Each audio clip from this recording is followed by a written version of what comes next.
বুঝতে পারছি, তোমার এমনি দিলে হইব না, তোমার বুইয়া থেকে খুশি করাই দেবো, পরে গেছে তুমি দিবা না। একদম ঠিক কথা কইছো। ঠিক আছে, লো বুইয়া থেকে শুরু করি, পরে আস্তে আস্তে খারাপ মনে। আচ্ছা ঠিক আছে, আও তাহলে। জিনিসটা যদি আমার ভিতরে নিয়ে মজা লাগে তাহলে আর চিন্তা করো না, খারাইয়া উইয়া বইয়া তোমার যেমনি মন চায় হেমনি দিব।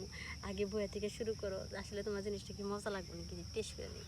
বুঝতে পারছি, তোমার এমনি দিলে হইব না, তোমার বুইয়া থেকে খুশি করাই দেবো, পরে গেছে তুমি। কিন্তু বেশি মজা, এটা বইয়া থেকে খালি এমন করে কাতুমু আর তুমি যা খারাপ করবা। মনে করো দাঁড়া মো দাঁড়াই আবার বউ মো বইয়া হেরা পর আবার শুনবো, ঝামেলা না। একবারে বই রয়েছি খালি শুয়ে পড়ো। তুমি যে কি যে কও না, এই কামে আইসো একটু মজা সজা দিয়া তারপর করবা। আরে এটা না? শোনো, এই যে বই রয়েছি খালি মনে করো যে উপর থেকে এই যে কাপড়টা তুলে দিমু আর তোমার যা করার কইরা হো দেখো আমার শরীরটা দুর্বল, আমি আর উঠতে পারবো না। হাই রে, দেখো এই কাম আলছাম করে, এই কামটা তো মজা নিয়ে করতে হইব, বইয়া থেকে কি মজা পাওয়া যাবো? আর যাও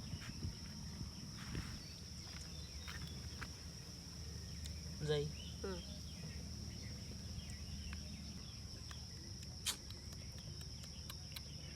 শুনকে নিচে দেখছিল একটু একটু। ঠিক আছে। তারা তো মনে করো সবসময় যাওয়া আসা করে, তাকে এদিকে কয় এটা বিষয় না, এটা করে এর চেয়ে আরো গভীর। তুমি যেটা কইছো এটাই। আমি রেডি দিচ্ছি বার যে কেমন খাবার পারো, তারপর আর কোনো ভয় নাই। আসলে মানে খাইতে মনে খাইতে অভ্যাস হয়ে যাবে। অভ্যাস হয়ে যাবো, যত ভিতরে প্রবেশ করবা ততই ভয় ভাঙবো, বাইরে থাকলে ভয় বেশি। তাহলে তোমার ভিতরে ঢোকার দরকার একবার। প্রবেশ করে দেখো, তাহলে আর ভয় ভীতি কিছু থাকবো না।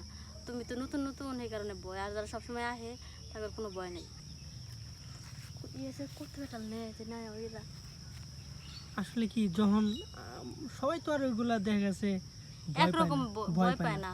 আমি তো আবার মানসিক ভাবে চাপে থাকি সবসময়, যদি আতঙ্ক আতঙ্ক থাকে। সমস্যা নাই, খাইয়া দেখে লোকাল আর একটা যে প্রফেশনাল। প্রফেশনালটা কেমন, এটা কি সুন্দর? হচ্ছে হাই ফাই, মনে করো যে ভালো জায়গায় কাম করে, আর যারা লোকাল তারা তো জঙ্গলে কাম করে। আমি লোকাল। হ্যাঁ ইস কেমন আড়া, এটা কি ভাবে, এটা কি লাগছে? আর কইও না, আমার না অনেক বেশি মন চাইতেছে। আমার না যে এরকম এরকম জিনিস না খুব পছন্দ, এরকম মোটা। কিন্তু তোমার বাড়িটা না যেরকম ঠিক না, ওটা আমার কিছুই হয় না। তাই ভাবলাম যে এই জিনিসটা তো নিয়োগ পারবো না, গাছটা পুরাটা। সেই কারণে এই গাছের লোক ডলা দিচ্ছি, আর এদিক দিয়ে মনে করো যে আটা পানি বেরিয়ে করছে। খাইতে হইব, দেখতে হইব, দেখতে হইব, ধরতে হইব, টিপতে হইব। তাই তারপর টিপাতে বেশি মজা। হ্যাঁ হ্যাঁ টিপাতে বেশি মজা। যত টিপবা তত মজা। মনে করো যে হাতের একটা ব্যায়াম হইব। আর সারাদিন ঘরের ভিতরে শুয়ে বয়ে থাকো, হাতগুলো অবশ্যই পড়ে থাকে।